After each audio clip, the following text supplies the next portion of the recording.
পথশ্রী 4, পথশ্রী 4, এর আগে পথশ্রী 1, 2, 3 তিনটে প্রকল্পের মাধ্যমে যা বাংলার গ্রামে একদম প্রত্যন্ত অঞ্চলের রাস্তা তৈরির জন্য আমাদের রাজ্যের মাননীয় মুখ্যমন্ত্রী উদ্যোগ নিয়েছিলেন। পথশ্রী 4 আজকে থেকে শুরু হচ্ছে। পথশ্রী 4-এ একদিকে যেমন গ্রাম আছে, তেমনি মফস্বল শহরগুলোকেও মাননীয় মুখ্যমন্ত্রী অন্তর্ভুক্ত করেছেন। আমার এখানে এসে সেই কথাটাই মনে পড়ে যে বাগমোড়ে প্রত্যেক বছরই বন্যা হয়।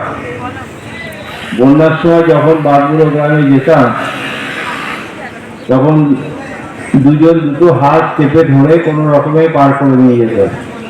এত কাদা, কোনো রাস্তা ছিল না। পাশাপাশি রামকৃষ্ণপুর রাস্তার উন্নয়ন করতে হবে এ কথা কেউ ভাবেনি।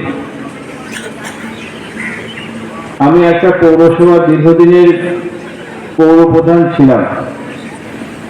আমরা জানি যে উন্নয়নের টাকা সবটাই জনসংখ্যার ভিত্তিতে